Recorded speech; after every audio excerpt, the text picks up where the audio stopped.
Hello and welcome to another Fantasy Premier League video. My name is Steve and I've already locked in a -4 point hit in a move that has involved selling Mohamed Salah.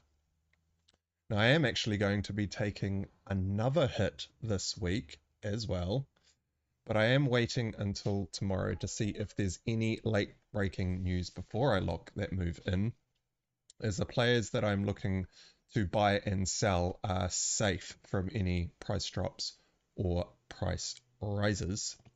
So in today's video, we'll go through the reasoning why I'm going with such a big hit in Game Week 3, who the new assets are, and why I think they're worth it. So before we jump, excuse me. So before we jump into it, remember to give this video a thumbs up and subscribe to the channel, especially if you get any value out of the following content. And as always, I put the various timestamps below so you can jump through to the sections that interest you the most. Right, so in the video I dropped a couple of days ago, I was flirting with the idea of potentially pulling a very early wildcard. However, in responding to the comments on that video over the last couple of days, first of all, it has become apparent to me that I didn't explain myself too well as to the reasoning why I was considering pulling the wild card. So I'll briefly go through those reasons now, but before I do, just a special thanks to Balasar, Ocean Loader, and Max Power Rob, who helped me clarify my thoughts throughout the week, but also to the rest of you who commented too. I believe that writing teaches us how to think, and so your comments are all incredibly valuable. So, Max Power Rob asked, I would have to make 4 transfers as part of a -12 to get to my wildcard team. Is the wildcard chip worth more than 12 points? And my response to that was, that's actually quite a tough question when I think about it. I don't think I can easily boil down the value of a wild card to a -12 point hit. But I do have a couple of questions which might help explain where some alternative value could be considered. So question 1, do you stand to gain more than 0.5 million or prevent a loss of more than 0.5 million in team value? Because playing with 0.5 million less than all other managers at the start of the game is actually quite a disadvantage. Bit of a side note here, this is why I focus very hard on moneyballing my team early on in the season. Anyway, question 2, are the 4 transfers you're making all starting members in your team, or are you adjusting some of your bench players? Now, this will affect the potential value of the players you're buying in terms of how likely they are to pay back the -12. Because obviously, if you're changing around a bench member, they actually score 0 points. And so there's a lot more pressure on those other players that you bought in that are going to be starting in your team. And then question 3 was, are you changing formation to jump on value in an alternative position over a few game weeks? Now this one is actually very hard to measure, but switching formations might pay back the -12 over a short run of games. So this helps highlight about half of what I was thinking in pulling the wild card last week. But also, Balasar dropped a timely reminder as a comment on the thread, and he said, I think it is fine to wildcard early. Man, my voice today. I think it is fine to wildcard early, but then you would have to play that much more safely afterwards. Remember that last season you said you were more inclined to spending hits early as opposed to close to season ending. I would like to see how you will manage the upcoming fixture swings if you do go for using the wildcard. Now, my response to Balasar was, In flirting with the wildcard, I was trying to avoid the number of potential hits piling up if certain outcomes happen this weekend, as well as compounding that with the potential loss of value across the international break. So if you aren't aware, after game week 3, there's a 2-week international break. And typically, it is advised to not make any transfers early in the international break, as lots of players will be off on international duty and might come back injured. So, where was I? As well as compounding that with a potential loss of value across the international break. So I was worried about losing value, as I wasn't going to be able to make early transfers in the international break. Or the alternative option was I would have been forced to risk making early transfers for hits in order to preserve value. Now, I was starting to think that the wildcard might actually be worth it. However, perhaps it is just smarter to do any priority moves this week with a couple of hits to avoid the international break issues altogether. That also gets me the advantage of fixing the team quickly, allowing the new players that extra game week to try and repay those hits. Now, this is when I started seriously thinking about just taking a big hit this week, and having slept on it, I think there is enough here to do it. So instead of pulling the wild card, I am instead going to be locking in a -8-point hit for game week 3. Now, taking a -8 in game week 3 is not at all ideal, and it is going to knock me down the ranks from 1.5 million, where I'm currently situated, to about 2.75 million in the world before a ball is even kicked. Now, it is only game week 3, and so the ranks are pretty irrelevant, as you have 9.9 million players spread between 235 points in first place and 0 or negative points for those managers in last place, which makes every single point huge in terms of rank and almost completely useless in terms of assessing how we are all going. Now, of course, that will not stop the trolls, though. But anyway, on to the hits. So first of all, the man who could single-handedly wreck it all this weekend is playing against my team of Manchester United, who I have already raised concerns about with respect to their defending, and selling Mohamed Salah is pretty scary, but this is what I have done. So this move has already been made. Yeah, my website's running a little bit slow today. Look into that. And Cole Palmer is in the squad. Now, first of all, there is absolutely nothing wrong with owning Salah, but there are a few reasons as to why I am choosing to sell him. Now, first of all, in a pure points per million play, I think that Palmer will match or outscore Salah over the next 5 game weeks. Now, I also get to extract 2 million out of this transfer, Salah at 12.5, Palmer at 10.5, and I can use that 2 million to block some key assets of teams that are very highly owned. Now, in pre-season, when the prices came out and I saw Palmer had only gone up to 10.5 million, I did say that I thought he was still underpriced, putting a price tag on him of 11.5 million. But the reason that I didn't go with him in game week 1 was, first of all, that Man City fixture in game week 1, but also I wanted to see what Maresca was going to do with his team over a couple of game weeks before I jumped on the Palmer train. And I also put both Haaland and Salah into the squad so that I had an option of which two premiums to sell in order to bring Cole Palmer in. And finally, Palmer is actually one of my favourite players in the Premier League.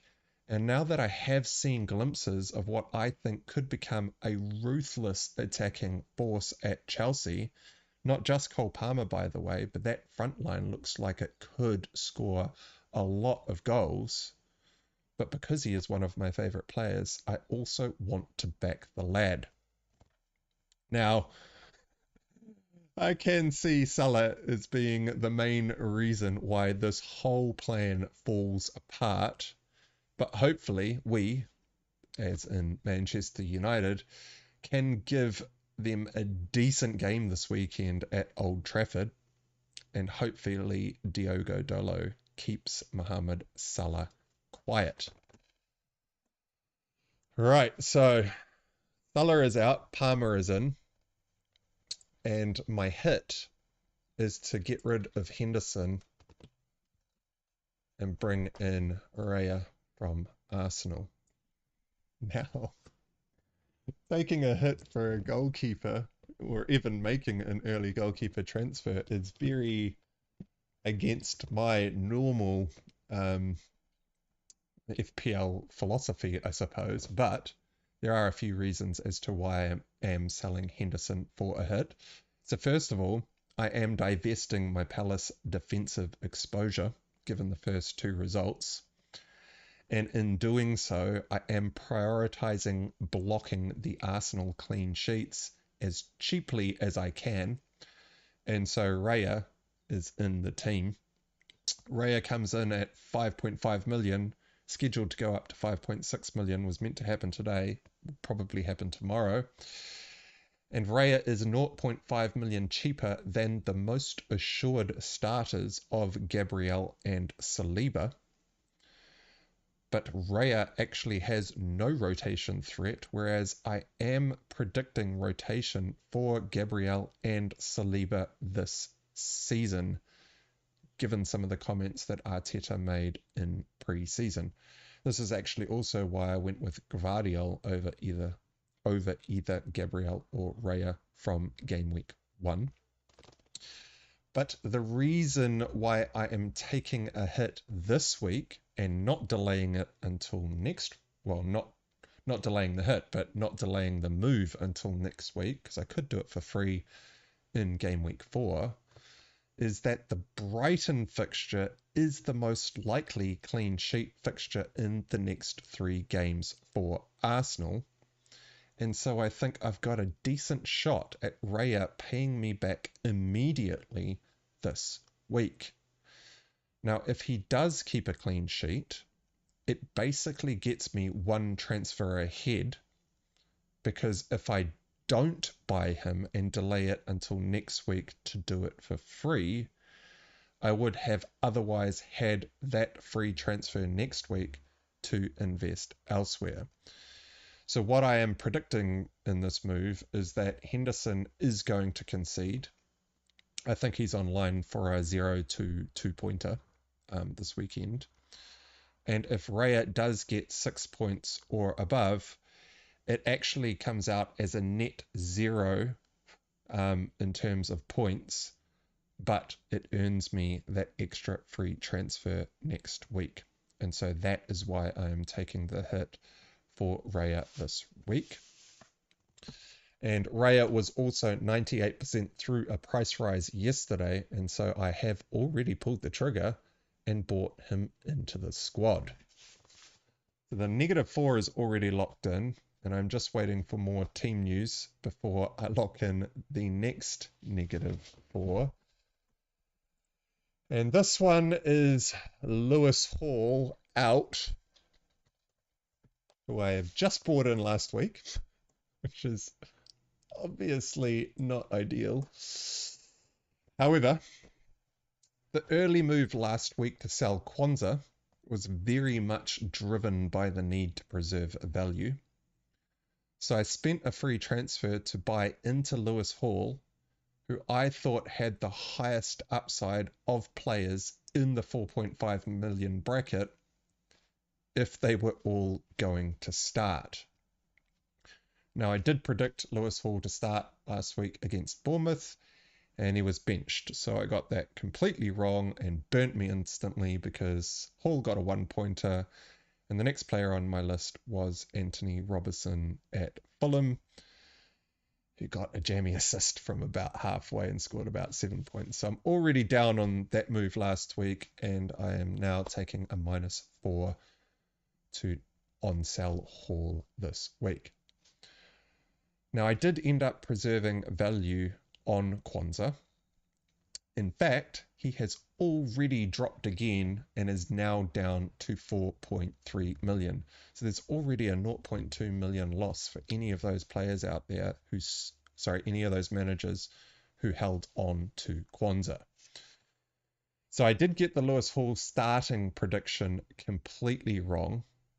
And although there is a slim chance that Lewis Hall was benched last week to allow the new purchase of Lloyd Kelly a run against his old club in the game week just gone, the most likely scenario is that Lewis Hall has already lost his spot and will probably be benched again against Spurs this weekend.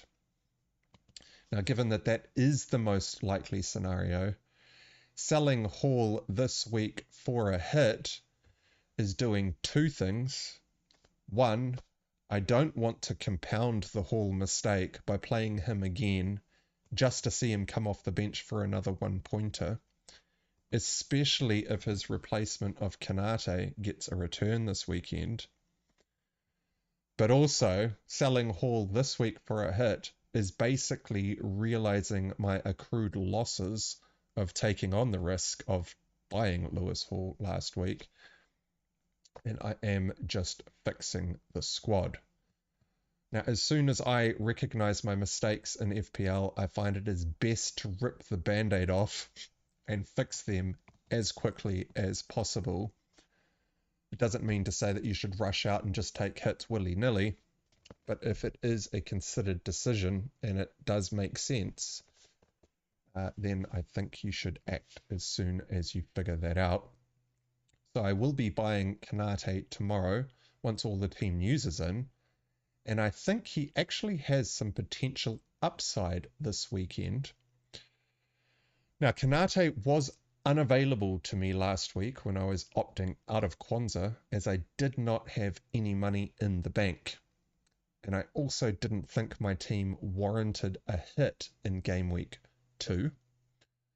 However, I now have 1 million spare after downgrading Salah and purchasing Raya, and investing an additional 0.5 million from that remaining 1 million into the defense to fix my Hall mistake was not at all what I had planned. But buying into the Liverpool backline for a mere 5 million seems too good of an offer to turn down, especially as it blocks Trent's clean sheets. But he also blocks Robertson's clean sheets, and he is picking up some new owners as well. And Liverpool's run after the Manchester United fixture is actually pretty good. I'm pretty sure everyone's aware of the Liverpool run because most people have been talking about it, but United away, Forest at home, Bournemouth at home, Wolves away, and then Crystal Palace away. Across that next 5 fixtures is actually that's a pretty good run of fixtures for a team like Liverpool. Where am I? Right, so not only that, but this weekend when Liverpool play Manchester United at Old Trafford, I have been warning about the United defence for the last couple of weeks. Now, I'm not actually predicting a clean sheet for Konate here, although I do think he has a decent shot at keeping a clean this weekend.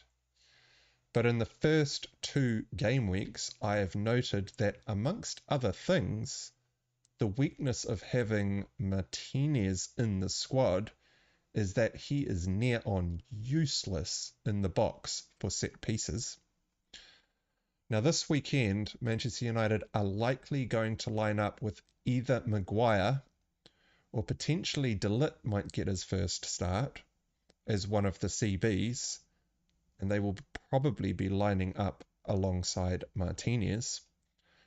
And on set pieces, I think it'll either be Maguire or De Ligt, whoever gets the start, who is going to be tasked with marking Virgil van Dijk, which probably leaves Martinez marking the 6'4" Konate, who's going to tower over him. And Konate is currently being favoured in the Liverpool squad due to his ability to win duels, especially aerial duels.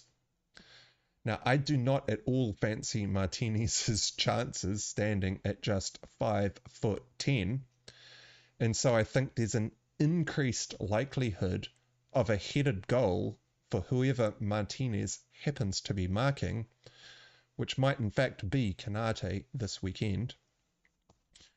Now there is a little bit of risk with Konate, obviously. Hopefully he can secure his place over the long run, and I can be done with making defensive transfers for a few weeks, so I can focus on some potential sales of Eze and maybe even Isak, which I see coming on the horizon. But Konate will be in the squad come game week 3. So that's the minus 8-point hit.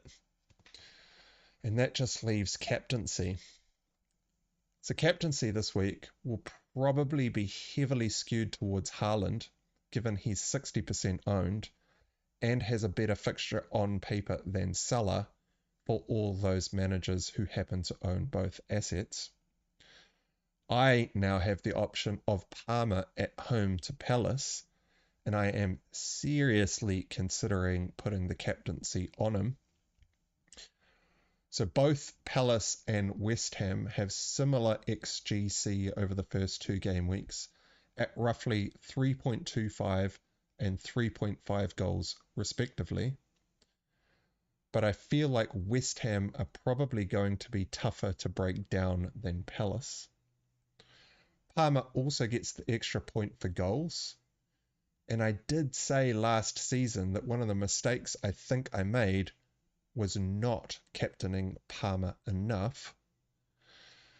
Now this decision will go down to the wire, and I am currently favouring Cole Palmer, but the only thing that's currently holding me back is whether I want to double down on the minus 8-point hit this week by going against Haaland with the captaincy. So this could very much go down as one of the pivotal game weeks of my season, and it is only game week 3.